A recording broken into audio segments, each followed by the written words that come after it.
platicar un tema que es muy relevante, que es la participación ciudadana y si tiene algo que ver con la capacidad que tenemos como sociedad para adaptarnos, por lo tanto, nos da resiliencia o no en temas de cambio climático. Y hay muchos mitos y hay información nueva, muy interesante. Y voy a presentar algunos datos de participación ciudadana en temas ambientales y luego tocaré cuáles son los retos que tenemos en esta participación ciudadana. Bueno, lo primero es, ¿para qué sirve la participación ciudadana? Vamos a ver cómo está la participación ciudadana institucionalizada. Entendemos por institucionalizada es aquella participación que tiene como base un marco normativo, ya sea una ley, un reglamento, un acuerdo de creación, y se establece en una interfaz entre el Estado y la sociedad, consejos consultivos, comités técnicos. ¿Qué hay de evidencia respecto de esta información?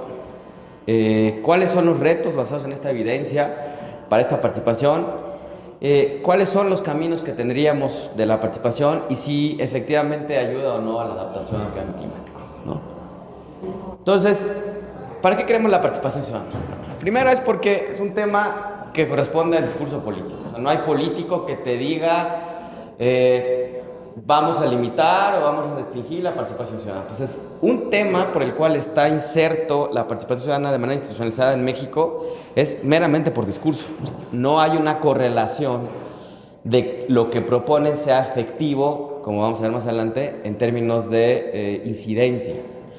Entonces, muchos de los políticos proponen llevar a cabo mecanismos de participación ciudadana, consejos que consulten, mecanismos de control, de verificación, los incorporan en leyes o en algún marco normativo, pero cuando uno revisa el diseño de esa ley o lo que prevé, es prácticamente inoperante, ¿no? O es una simulación de participación, porque no existe un interés real, ¿no? Otra de las cosas por las cuales la participación es importante es porque fortalece lo que se llama democracia participativa. Hay varios tipos de democracia representativa es en la que vivimos nosotros votamos, delegamos nuestra decisión a un tercero y el tercero es el que decide por nosotros, digamos que esa es nuestra lógica. Hay otro modelo que es una democracia más directa en la que nosotros podemos incidir en la decisión. Por ejemplo, los suizos es lo que hacen, ellos se reúnen y ellos directamente deciden lo que hace su gobierno, ¿no? Hay unas mezclas, ¿no?, en estos, pero nosotros, particularmente en América Latina y en México, estamos muy cargados hacia la democracia representativa y en los últimos 20, 25 años ha empezado a incorporarse algunos mecanismos de democracia participativa, democracia directa en estos países, que el plebiscito. En Brasil se incorporaron unas juntas que dan seguimiento a los presupuestos municipales. Muy interesante, en Brasil empezó a nivel municipal, de lo municipal escaló a lo estatal y de lo estatal se fue a lo federal. Y aquí es al revés, aquí la federación creó mecanismos, ¿no?, de participación, se ha ido a los estados y los municipios todavía están muy atrás en términos generales, ¿no? Entonces, una de las razones por las cuales hay que promover la participación ciudadana es porque la participación ciudadana es una forma de democracia activa, directa, participativa. Y la tendencia es que la democracia vaya de la representación hacia un híbrido entre un porcentaje de representatividad y un porcentaje de participación, en donde la sociedad sirva de control, ¿no?, de contrapeso, no solamente los poderes que se contrapongan uno a otro, legislativo, ejecutivo y judicial, sino que también la sociedad pueda tener algún juego, ¿no?, de tal suerte que debilite ciertas instituciones que ya por muchos años se han ido desacreditando, como los partidos políticos, y en donde directamente los ciudadanos puedan involucrarse. Estas primeras dos tienen mucho que ver con discurso y tienen mucho que ver con cómo se ve el país, cómo se ven los políticos, cómo se ven los gobiernos, ¿no? Un gobierno que tiene muchos instrumentos de democracia participativa se ve en el contexto internacional muy bien. Un país que no los tiene, pues es un país que no se ve bien y no tiene ese prestigio como lo pueden tener otros. Pero otra de las razones por las cuales es importante la participación es porque se puede involucrar a la sociedad en la construcción de la agenda. Y aquí es muy importante diferenciar la agenda pública, que es la agenda que ustedes escuchan en la opinión pública, los temas que de la agenda de gobierno. No todos los temas que están en la agenda pública están en la agenda de los gobiernos. Es necesario, en la mayor parte de las veces, que pasen primero el tema a la opinión pública para que después un político, un grupo político, el gobierno, lo retome para la agenda de gobierno. Entonces, una de las formas de incorporar temas a la agenda de gobierno es la participación. O sea, la gente puede presionar directa, a través de organizaciones de la sociedad civil, a través de mecanismos de participación, para que un tema que no está en la agenda se incorpore, ¿no? Otra es para tomar decisiones juntos. La lógica representativa hace que tú le cedas la posibilidad a un tercero que tome la decisión por ti. Pero cuando tú estimulas mecanismos de participación directa, tú puedes hacer que esa decisión sea antes de tomada, deliberada contigo. Sentarte contigo y preguntarte qué opinas sobre ese tema. Y tú puedes decir, yo no estoy de acuerdo, y tú explicarás por qué. Y eso puede hacer que cambie el rumbo de la decisión final. Esto tiene que ver con cogobernar. Gobernar es dirigir. Y cogestionar tiene que ver con esos procesos ya de la ejecución de la política. Otorgar, por ejemplo, un subsidio a través de unas reglas de operación. Entonces, la cogestión sería cómo armo las reglas de operación. Ya es algo muy técnico y muy específico. El cogobierno es decidir cosas más generales, más gruesas, y la cogestión es ya apoyarlos en lo operativo. Y ahorita vamos a ver algunos mecanismos que existen en este país, tanto de cogobierno como de cogestión. El otro asunto que ahora es muy importante y relevante en esta lógica del Sistema Nacional Anticorrupción y muchas otras es el control de las instituciones. Si nosotros fortalecemos la participación ciudadana y creamos mecanismos institucionalizados de participación, una de las cosas que vamos a hacer es empezar a controlar las instituciones que están desbocadas, ¿no? Ustedes han visto que la corrupción, la impunidad es un asunto muy grave en este país y en general en América Latina, y eso en gran medida tiene que ver porque no se sienten observados por nadie, ¿no? No hay nadie que les diga nada, y los pocos que les dicen algo se los dicen en un marco no institucional, o sea, no están entre iguales, entonces los pueden desoír, ¿no? La participación ciudadana puede estimular y obligar a los tomadores de decisiones a escuchar a la gente, ¿no? También la participación ayuda a evaluar políticas, ¿no? Si nosotros creamos mecanismos como el Coneval en otras áreas, no solamente en política social, seguramente tendríamos mucho mejor políticas sectoriales, porque tendríamos instancias que evaluarían los procesos y los alcances en la lógica de los objetivos de las políticas, y esto nos permitiría ir actualizándolas y no estar gastando de manera ineficiente el recurso que cada vez es más escaso. Y todo esto suma porque todo esto genera resiliencia ciudadana. O sea, en la medida en que nosotros participamos, en la medida que hay instrumentos de participación directa de distintos tipos, en la medida que tenemos la capacidad para no depender de un gobierno para organizarnos. Y eso nos da resiliencia en una lógica de una crisis como la que están viendo en las últimas pláticas. Si no hay agua, si hay desertificación, si no hay alimentos, va a haber crisis. ¿Y va a haber crisis de qué? De gobierno, ¿no? De gobernabilidad, no de gobernanza, de gobernabilidad. Y si nosotros no estamos como sociedad preparados para gobernarnos a nosotros y le dejamos todo al gobierno, que ha sido, ya se ha demostrado que es incapaz e insuficiente para, el nuevo reto no lo va a poder resolver. Entonces la participación tiene mucha importancia pensando en escenarios futuros de crisis social y política. Entonces, la participación ciudadana en México tiene distintas esferas. Como ustedes saben, en México se divide la política sectorial como en todo el planeta, porque es mucho más fácil administrativamente sectorizar la administración pública. El sector ambiental tiene al interior una serie de dependencias. Semarnat es la cabeza del sector, está la Agencia Nacional de Seguridad Industrial y Protección del Medio Ambiente, el sector de hidrocarburos, Profepa, CONAMP, bla, bla, bla. Y en este sector hay muchos mecanismos de participación institucionalizada, ¿no? Hay 13 mecanismos identificados tanto en leyes como en reglamentos o en acuerdos, que son espacios de esta relación socioestatal en donde la ciudadanía puede participar. La mayor parte de estos mecanismos son de tipo consultivo. Básicamente, PNUD y Segov proponemos 3 tipos de mecanismos. Los que son de consulta, en donde tú le preguntas algo a la sociedad y la sociedad te contesta sobre ese tema que le preguntas. Otros que se llaman de control, que son estos en donde hay verificación de las cosas, seguimiento, evaluación, no son los que evalúan. Y los otros son los de cogestión o cogobierno. Y esos son mecanismos en donde coadyuvas a la autoridad en tomar la decisión. ¿no? Esos tienen incidencia por su forma de ser. Entonces, de estos 13 mecanismos que hay en el sector ambiental, 11 son de consulta. Eso quiere decir que le preguntas algo a alguien, pero lo que te conteste no tiene carácter vinculante. Esto quiere decir, si te dicen que no están de acuerdo, tú escuchas que no están de acuerdo, pero no tienes por qué asumir eso como una cosa que debes de actuar en consecuencia. Solamente 2 tienen un impacto de incidencia desde el diseño, y los 2 son de cogestión, ¿no? Uno participa un poco en la planeación, que está en agua, y otro está en el Consejo Nacional Forestal, que es de cogestión y que ayuda a decidir a dónde se van a ir las reglas de operación y algunas otras cosas.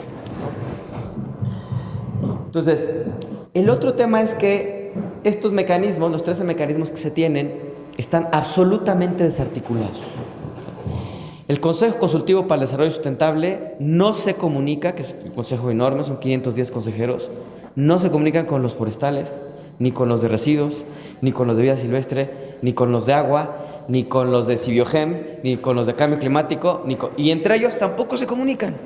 Entonces, hay poco recurso, se les paga para que se reúnan, se les moviliza, hay toda una estructura que los acompaña, y a veces duplican o triplican o cuatriplican actividades porque como no saben qué están haciendo y no hay mecanismos para comunicarse entre ellos, pues terminan haciendo doble o triple esfuerzo. Y muchas veces es esfuerzo que no termina convirtiéndose en un asunto que cambie la dirección o el rumbo del gobierno. O sea, además no tiene incidencia y además no tiene impacto. Que tenga incidencia no necesariamente quiere decir que tenga impacto. Nosotros hicimos un estudio muy interesante este año pasado sobre las recomendaciones del Consejo Consultivo del Sector Ambiental, que antes se llamaba Consejo Consultivo para el Desarrollo Sustentable, y ese consejo tiene 3 como órdenes, uno nacional, unos regionales y unos núcleos que son estatales. El nacional sacó el año entre 2014 y 2015, sacó más o menos 14 recomendaciones. De esas 14 recomendaciones, el 25% no iban ni dirigidas a la autoridad correspondiente, ni eran del tema ambiental, o sea, no eran pertinentes. O sea, el 25% del recurso en tiempo humano, en recursos económicos para movilizarlos, fue absolutamente inútil, ¿no? Entonces, como ese, son todos los mecanismos de participación ciudadana, no es la excepción, ¿no? Y ese es el que tiene más capacidad institucional y es el mecanismo modelo del sector. Entonces, imagínense cómo están los otros mecanismos. Entonces, dentro de esta revisión que hicimos encontramos que habían 2 recomendaciones de todas las que habían hecho que sí habían tenido incidencia. Y esto quiere decir que habían hecho que la autoridad, en este caso Semarnat, cambiara una decisión. Uno era que publicara una información forestal. La Semarnat no la iba a publicar y después de la recomendación la publicó. Y la otra es que le propusiera a un comité que tenía con la Secretaría de Energía que tocaran un tema. La Semarnat no lo tenía previsto, fue a esa reunión y propuso tocar el tema. O sea, sí cambió la decisión de la Semarnat, pero ¿qué impacto tuvo publicar esta información y qué impacto tuvo comunicar esto en el comité? Ninguno. Para el tema de derecho y medio ambiente sano, ninguno. O sea, se publicó esta información en la página, la forestal, y si no se hubiera publicado, pasaba exactamente lo mismo, no importaba. Y el haber propuesto ese tema en el comité con la Secretaría de Energía, se propuso, la Secretaría no lo aceptó, y ahí quedó. O sea, a pesar de que hubo incidencia en 2 de 14, no hubo impacto en términos de impacto medioambiental sano. Entonces, al final, es mucho esfuerzo para nada, ¿no? No todos estos mecanismos, estos 13, están operativos. Hay uno que está en la ley de residuos, que desde que se creó en 2003 hasta ahorita nunca se ha activado. Está en la ley y nunca los han reunido, nunca les han llamado. El de vida silvestre está en la ley general de vida silvestre, lo han convocado 3 veces, nunca ha tenido quórum, no ha dado seguimiento. El de educación ambiental que está cerca de su ya no está, ¿no? Entonces, ni siquiera todos son operativos. Luego, el otro tema es, estos mecanismos no promueven una democracia deliberativa. La democracia deliberativa es donde ustedes participan y la autoridad se sienta con ustedes y hay un proceso de comunicación, ¿no?, bidireccional. La mayor parte de los mecanismos solamente tienen un espacio para que la gente vaya, la gente opina y el gobierno los escucha y ahí muere. ¿no? No hay un proceso de intercambio de opiniones que construya una idea o una nueva acción, ¿no? Estos mecanismos no construyen agenda, salvo el forestal y ocasionalmente el de agua. Ninguno de los demás incorporan temas a la agenda de gobierno. Entonces están ahí porque fueron resultado de que alguien, cuando se lanzó a ser diputado o senador, dijo: voy a crear la ley no sé qué, pónganle algo de participación, si no van a decir que no lo hice, ¿no? Y pues ya, como les decía, pues no tienen incidencia, ¿no? Entonces, estos mecanismos sufren un proceso que le llaman mimetismo con prácticas sociales. O sea, son mecanismos muy democráticos en donde está la sociedad involucrada, pero al final copia lo peor de la sociedad y lo peor de los instrumentos y de las prácticas políticas, ¿no? Son mecanismos donde ustedes, si tienen en algún momento la oportunidad de conocer a algún consejero de alguno de estos mecanismos, seguramente es consejero del Consejo Consultivo, y además es consejo del de agua, y además es consejo del forestal, y además consejo de CDI, y además el de mujeres. O sea, son profesionales de consejeros, y saltan de un consejo a otro y se reeligen cada vez que pueden, porque a pesar de que no les pagan, tienen acceso a los tomadores de decisión, les dan su teléfono, los invitan, los llevan a viajar, y eso les da oportunidad de hacer, en algunos casos drásticos que nosotros hemos verificado, de hacer negocios, de posicionar temas que a ellos les interesan en lo personal, de su agenda personal, etcétera, etcétera. Entonces, a pesar de que hay 13 mecanismos del sector, y algunos tienen hasta 500 consejeros, de esos 500, 400 ya habían sido consejeros. O sea, llevan 8 años de consejeros. ¿Eso qué quiere decir? Que al no haber rotación, no se fomenta la participación, porque siempre participan los mismos, ¿no? No hay nuevos, no hay reclutamiento de participantes. Son jerárquicos. Están diseñados de tal manera que hay consejeros de primera, segunda y tercera. O sea, no son todos iguales. Y eso está mal. Eso es como lo que vemos en la Cámara de Diputados. La Junta de Coordinación Política son como los diputados de primera, los presidentes son los de segunda, y todos los demás son la raza. Exactamente lo mismo, ¿no? Concentran funciones. Hay 2 o 3, como los coordinadores parlamentarios, que son los que deciden. Y todos los demás consejeros no existen. Los grupos vulnerables. Se mal pensó y se mal diseñó que los mecanismos de participación ciudadana en el sector ambiental, para garantizar que las mujeres, los jóvenes o los indígenas estuvieran dentro, se les dieran proporcionalmente 2, 3, 4 lugares en función del total, ¿no? Entonces, al analizar cómo funcionó, nos dimos cuenta que eso ni siquiera garantiza la proporcionalidad real, primera, y segundo, que eso lo único que hace es los excluye porque los deja en una proporción menor respecto al total, ¿no? Entonces, los grupos vulnerables todavía están más excluidos en estos mecanismos. Los procesos son extremadamente protocolarios. O sea, quienes diseñaron estos mecanismos se hicieron un protocolo para poder sacar una recomendación. Tienen que reunirse 4 veces antes. Esa reunión es una reunión para hacer la propuesta, otra reunión para analizar la propuesta, otra para analizar el análisis de la propuesta, y después para presentar la propuesta. Cuando la propuesta llega, ya pasaron 6 meses o 1 año. Ya el tema a lo mejor ya no tiene ni relevancia. Y en la autoridad en responder tarda otro año. Entonces, no sirven para nada estos mecanismos. Es aberrante ver que los mecanismos ciudadanos están presididos por el secretario. O sea, el secretario preside el mecanismo que sirve para emitirle recomendaciones a él. O sea, él se autorrecomienda. Cuando tú tienes a la autoridad en la estructura, con voz y voto, ya no es ciudadano el mecanismo. Es un mecanismo distinto, tiene otra, a lo mejor de gobierno puede ser, pero de consulta ya no es, ¿no? Y ningún mecanismo, tiene mecanismos al interior de rendición de cuentas de los que participan. Ustedes, así como vemos a los diputados y senadores que no rinden cuentas del dinero que se les dan a los grupos parlamentarios, que es muy difícil saber qué están haciendo con él, bueno, aquí no se les paga. Se asumen ciudadanos y entonces se asumen como puritanos al grado tal que no tienen que decirle a nadie qué hacen, ni dónde hacen, ni por qué lo hacen.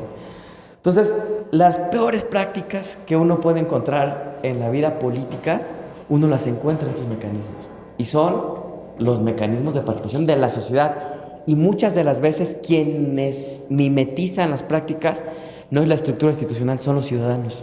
O sea, estamos tan embebidos en esta lógica con una serie de prácticas de corrupción, de prepotencia, que cuando estamos en un lugar así, las repetimos ya sin pensar, ¿no? Y ya lo hemos verificado, ¿no? Entonces, hay otro asunto que es muy interesante. Supongo que a principios de año que entra va a salir la publicación, pero hay un estudio que están haciendo en Flaxo, el doctor Temkin, Benjamín Temkin y su equipo, hizo un análisis precisamente para el Congreso, para este Congreso, que tiene varias sedes. Esta es una sede, pero Flaxo tiene otra sede, la tiene otra sede, etc. Y hicieron una correlación entre nivel de generación de dióxido de carbono toneladas de carbono equivalente y el grado de democracia de los países, ¿no? Y lo hicieron también para el PIB y el grado de globalización, ¿no? Entonces, hay datos que son muy lógicos, pero en democracia salieron unas cosas muy locas. El primer asunto es que las emisiones de dióxido de carbono aumentan en los países democráticos. Entre más democracia deliberativa hay más emisiones. Eso quiere decir, si tú estás en un país poco democrático y en un proceso de años incorporas mecanismos de participación institucionalizada y otras prácticas de rendición de cuentas, etcétera, ciudadano, lo que termina pasando es que se incrementa en 5% el logaritmo de las emisiones, lo que equivale a 1.05 toneladas de dióxido de carbono equivalente per cápita. Es una cosa impresionante, ¿no? Entonces, a mayor democracia, entonces mayor emisión, pues sí. Esto es absolutamente una contradicción o un desincentivo a la democracia, ¿están de acuerdo? Y este estudio está haciendo ahorita un boom, porque uno se pregunta, ¿por qué pasa esto en este tema, ¿no? Se hizo algo similar con otro tipo de contaminación, la contaminación de industrias, y el resultado fue absolutamente distinto. Era al revés, entre más democrático, menos contaminación industrial. Entonces, ¿por qué en uno sí y por qué con el dióxido de carbono no? Muy sencillo. Uno se involucra en las cosas que están cerca de tu casa, cerca de tu escuela, cerca de tu patio trasero. Entonces, ahí, si gritas, pataleas y obligas al gobierno a cerrar la fábrica o a mejorar los procesos, porque tú estás respirándolo, tú lo estás viendo, tú lo estás viviendo. Y ahí la democracia deliberativa sí presiona y hace movimientos sociales, etc. Pero cuando es un tema de bienes comunes internacionales, como es la atmósfera, y el dióxido de carbono, que pues sí, pues quién sabe dónde está, yo lo respiro, a mí me tiene 5. Yo, además, yo produzco dióxido de carbono, ¿no? Cuando respiro. ¿Qué? Cuando aquí cae la tragedia de los comunes, de Harding, ¿no? No sé si ya lo leyeron. Es un artículo clásico de los años 60.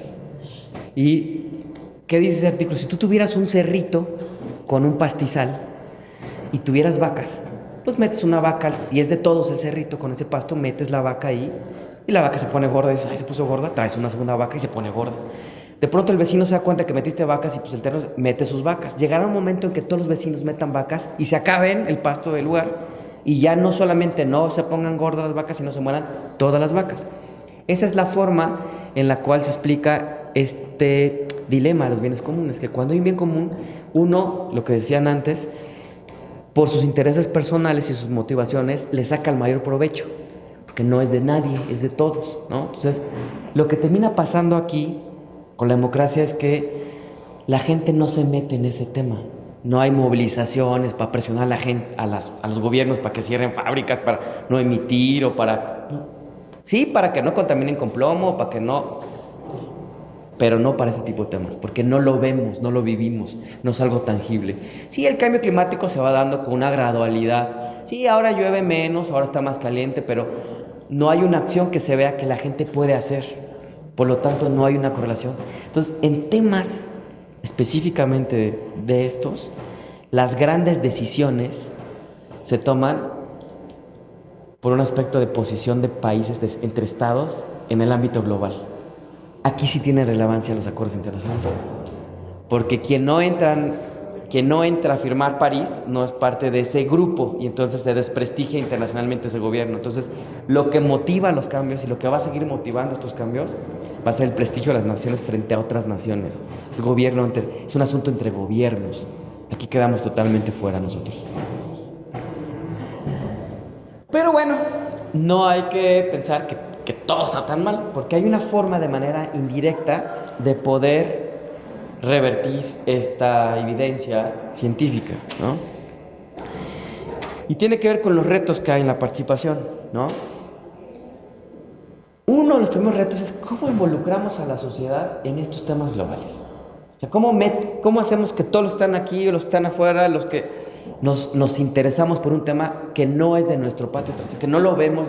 Ese es un reto, algo que tenemos que empezar a ir pensando, ¿no? El tema de equidad es otro asunto que no está resuelto, pero tenemos una ventaja, que es la era digital nos da la alternativa de utilizar una serie de herramientas digitales que antes no existían y pueden ser una forma de involucrarnos en estos temas, ¿no? Y el otro problema es, la mayor parte de los nuevos movimientos sociales son movimientos efímeros, son los movimientos que resuelven el problema y desaparecen. Entonces, es necesario buscar nuevas formas de garantizar la permanencia de esos. Yo ahorita les platicaré algunas. El otro tema es la integración temática. El mundo está absolutamente desarticulado y desagregado. Ustedes van a ver que las mismas convenciones de cambio climático no se comunican con la de diversidad biológica ni con la de desertificación. O sea, si los instrumentos internacionales no se comunican entre ellos, las políticas sectoriales, por eso turismo jala para allá, energía jala para allá, economía con minas jala para allá, y por otro lado está CONAM protegiendo a ANP. O sea, todo el mundo para su lado, pero nadie jala coordinadamente, ¿no? Bueno, necesitamos empezar a pensar en que el mundo no está así. El mundo es complejo y tiene todo integrado en un mismo espacio. El espacio ayuda mucho. Entonces, ¿cómo integras la participación de tal manera que no se sectorice a una materia, sino que pueda ver de manera mucho más integrada la realidad? Es un problema. La otra es, ¿cómo le garantizas la autonomía a los mecanismos? O sea, la autoridad sí tiene que estar ahí facilitando, dándole espacio, la energía, movilizando a la gente, pero quienes deben de tomar decisiones es la gente. Entonces, ¿cómo les garantizas esa autonomía? El otro tema que les decía es el de transparencia y rendición de cuentas. La mayor parte de estos mecanismos, tú dices, para formar parte del consejo fulanito tal, tienes que venir del sector académico, o del sector empresarial, o del sector de sociedad civil. Entonces ya se elige a alguien y se asume como el que representa a la academia. Cuando tú vas a la academia y les dices, oye, ya está este fulano, no, pues quién sabe quién es. Oye, ¿no te viene a decir lo que está haciendo? No, nunca nos ha llamado.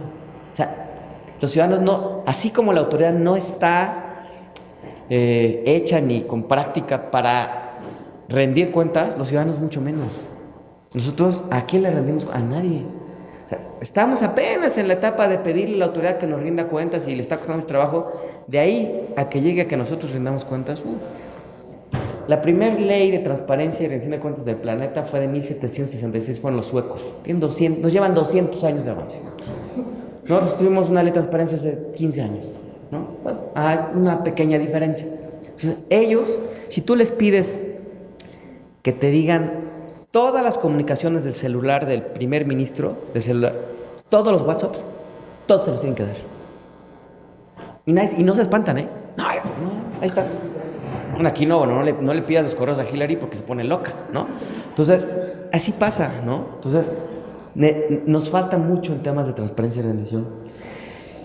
Sensibilizar a servidores públicos. Al final nosotros estamos hoy aquí, mañana estamos allá, pasado estamos en una ONG, pero a lo mejor otro día estamos en el gobierno. Entonces, así como tenemos buenas, tenemos malas prácticas. Entonces, es necesario sensibilizar en las mejores prácticas y en quitarles el miedo de que la gente pueda participar. Si no, están cerrados. Eso nos toca mucho trabajo con Semarnat. Y vieran lo difícil que es trabajar con esas generaciones que todavía dicen, hazme favor que me piden esto. ¿Qué importa? Y me lo pidió fue el fulano. ¿Y cómo sabes que es el fulano? Porque me dijo mi amiguita, no sé quién. O sea, no se garantiza la secrecía en la solicitud de información. Siguen cuestionando que si te lo pide un niño para su tarea o te lo pide un reportero de Aristegui, ¿qué importa? Tú te lo tienes que dar, punto. No pasa nada, ¿no? pero todavía ven el Estado como un asunto patrimonial, como si fuera suyo, como si el puesto fuera suyo, ¿no?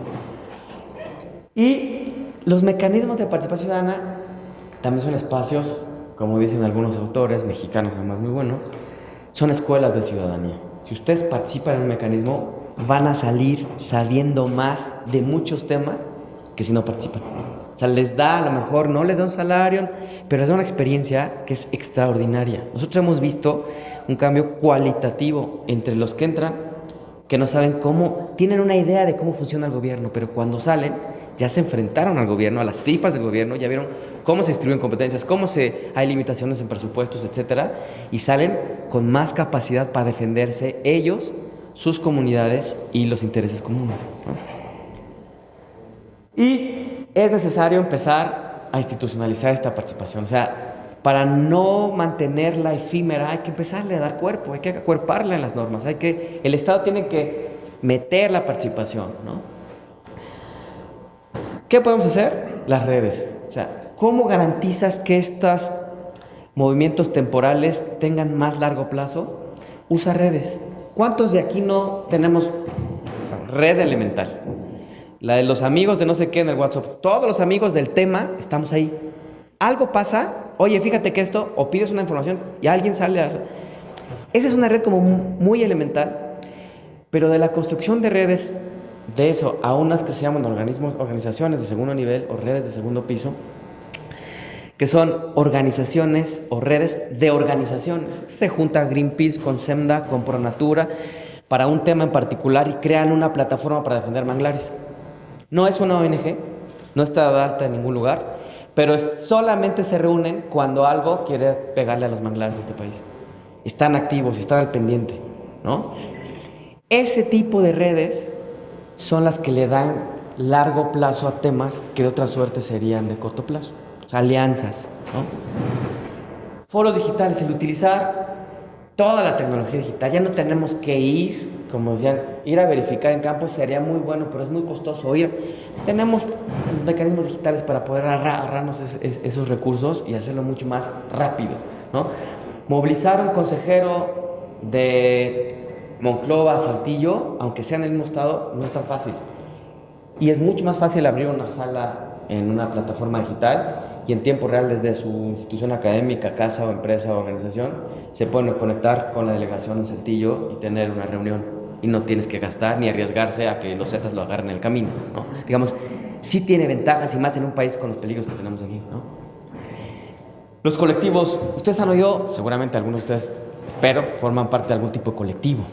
Estas nuevas formas de organizarse, en donde hay intereses comunes y hay una cosa que se llama solidaridad, hay una solidaridad, se apoyan de manera solidaria. La solidaridad es un valor que es muy importante. La cooperación y la solidaridad son los dos pilares de la justicia que ahora vienen. Ya la competencia deberíamos empezar a pensar que no es la opción. La competencia nos tiene en esta condición de sistema depredador, que por eso es que llegamos y sacamos lo más que podemos para tener mejor condición que el otro, generar más capital. O sea, tenemos que ser más solidarios y más cooperativos, ¿no? Entonces, el tema de los colectivos es un tema de cooperación solidaria, por temas que nos interesan, va a ser la música, pues, y es muy importante, formar parte de colectivos va construyendo ciudadanía, desde muy jóvenes. Los chavos que están en colectivos de escatos y eso, es mucho más fácil que de ahí tengan más capacidad para organizar grupos que aquellos que no participan en un colectivo, porque ya estuvieron en un grupo, saben cómo se organizan, cómo se comunican, a lo mejor no tienen una formación académica para eso, pero ya lo vivieron, y no hay más que la vivencia para tener una forma de educarse, ¿no? Promover el asociacionismo. Colombia tiene 4 veces más organizaciones de sociedad civil que México. Nosotros tenemos más población que Colombia. Entonces, y en tema ambiental es igual, ¿eh? Entonces, Brasil tiene 10 veces más ONGs que México, OSCs que México. Entonces, ¿qué pasa? Ahí sí nos hace falta empezar a hacer que la gente crea organizaciones de la sociedad civil, facilitar los mecanismos, reducir los costos. Notarizar una cosa te cuesta la nota. Hay que ver de qué manera podemos promover el asociacionismo en este país, porque eso sí detona un cambio de presión de la sociedad sobre las instituciones, ¿no? La participación tiene que ser ya una práctica cotidiana, o sea, no tenemos que verla como una, hijos, ya me llamaron, en este país como la democracia que nos priva es la representativa, el único momento de la democracia en este país es el día que votas o que eres miembro de la casilla y ya te amolaste, porque todo tu domingo estás ahí sentado, no sé qué haciendo. Entonces, no, hay otras formas de participar. Y esas otras formas van construyendo esta ciudadanía que sirve para muchas cosas, ¿no? Conforme empecemos a generar ciudadanía, tendremos mucho más capacidad de sí meternos con el gobierno a decirle, oye, yo quiero incidir para decidir cosas de gobierno contigo, porque ya tengo experiencia yo ya estuve en un colectivo de mi escuela, un colectivo de mi universidad, un colectivo de mi colonia, un colectivo de lo que sea, y eso me da una perspectiva distinta, ¿no? Entonces, la participación ciudadana ayuda a la adaptación. Después de que vimos que democracia y emisiones son absolutamente contrarias, ¿no? Pues miren, los objetivos del desarrollo sostenible, que son estos 17 objetivos que se acordaron hace un año, tienen en uno de ellos uno que se llama Paz, Justicia e Instituciones Sólidas. Es el 16. En el 16.7 dice promoción y fortalecimiento de mecanismos de participación ciudadana que incidan en el gobierno, ¿no?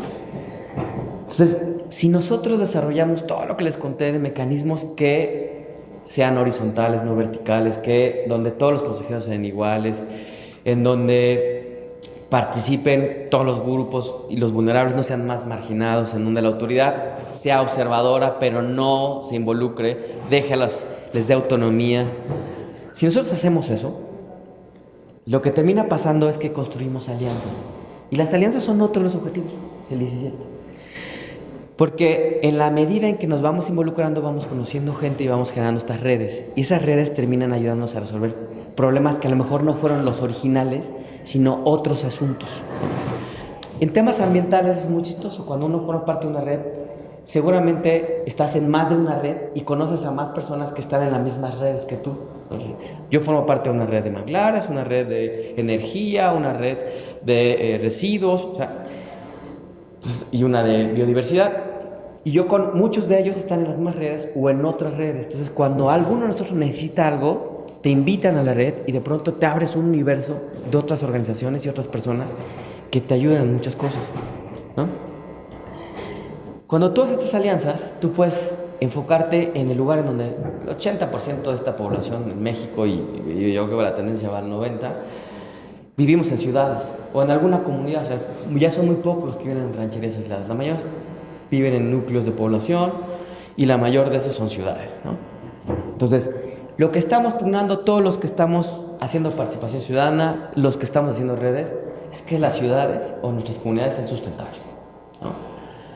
Cuando hacemos eso, lo que termina pasando es, lo primero que criticamos y que debemos criticar es cómo consumimos, ¿no? O sea, tenemos que empezar a replantearnos el consumo, porque lo que hace que depreden las mineras, lo que hacen que las empresas petroleras perforen donde no, lo que hace que hagan carreteras donde no deben hacer carreteras, o que cambian la población de jaguar de un lado a otro porque ya hay una barrera física que no pueden franquear, lo que hace que se generen contaminantes es nuestro tipo de consumo. Entonces, al final, lo que terminamos haciendo es promoviendo nuevas formas o nuevos estilos de vida con consumo responsable. Y si hacemos esto, lo que vamos a hacer es reducir la desigualdad. Porque si empezamos no a incrementar el consumo, sino a reducir el consumo y a consumir más responsablemente, seguramente en lugar de comprarle un agua que viene de Fiji a una empresa, le compras el agua a la comunidad, que es la San Juan Nuevo, que embotella su agua, a una comunidad en Capulalpan de Oaxaca. Y entonces el dinero, en lugar de irse al importador, el exportador y toda la cadena que movió esa agua a Fiji, se la entregas a un transportista local y a un productor de una comunidad. O sea, eso distribuye el recurso de manera diferente, ¿no? Si haces consumo responsable, pues otra cosa de las que generalmente seguro va a pasar es que vas a proteger toda la vida en la tierra, o sea, porque vas a reducir los impactos de la producción y del consumo sobre los ecosistemas terrestres y también sobre los marinos, ¿no? Y si haces eso, una de las cosas que tienes que forzosamente empezar a trabajar es la energía tiene que ser una energía limpia, tiene que ser una energía eficientemente utilizada también, ¿no? Entonces, vamos de la participación ciudadana caminando, acompañando esa participación. Si tú haces todo eso, lo que termina pasando es que indirectamente actuamos por el clima. La participación ciudadana sí sirve. Pero hay muchas maneras en las cuales podemos incidir sobre el clima y no necesariamente haciendo que los gobiernos adopten políticas climáticas. Podemos incidir en todo esto que estuvo acá. Y eso indirectamente va a generar reducción en emisiones o adaptación. Ya vimos que la participación, solo la participación, da resiliencia ciudadana. Y vean un escenario post-apocalíptico, ¿no? Una distopía absoluta, donde nos empezamos a pelear porque no hay maíz o porque no hay agua. Si no tenemos mecanismos al interior de nuestras comunidades que nos garanticen cómo nos vamos a gobernar en esas lógicas, va a ser una anarquía y bueno, Siria se va a quedar corta, ¿no? Ya tenemos en algunas partes de Coahuila, Nuevo León y en Tamaulipas son Sirias chiquitas, pero eso va a pasar en todo el país. En cambio, si tenemos mecanismos de participación donde ya sepamos cómo organizarnos y gobernarnos sin que el Estado esté ahí. Hay una comunidad que a lo mejor ustedes conocen, se llama Cherán, en Michoacán. Cherán no hay gobierno, digamos, no hay gobierno estricto en términos de Estado mexicano, pero sí hay gobierno, absolutamente gobierno. No hay robos, todos tienen actividades económicas, están en paz. Pero no llega la policía, no llega tampoco con agua, no llega Profepa, no llega nadie. Ellos lo que tienen son mecanismos para gobernarse en paz. Se puede ir el Estado mexicano al carajo y Cherán va a seguir ahí. Y eso pasa en Capulalpan de Méndez también, y eso pasa en San Juan Nuevo Parangaricutir, o sea, eso pasa en algunos lugares en donde existen mecanismos de cooperación y solidaridad entre los que forman parte de esas estructuras. Eso es resiliente. Cuando no hay agua y el pozo está lejos, se van a ayudar por ir por el agua. Pero cuando estamos peleando por el agua, pues Coca-Cola se va a poner ahí y nos va a quitar el agua. O una minera. Entonces, la participación sí ayuda, ¿no? Y la participación al final sí ayuda de manera directa a la acción por el clima. Pues ya, con eso termino, ¿no?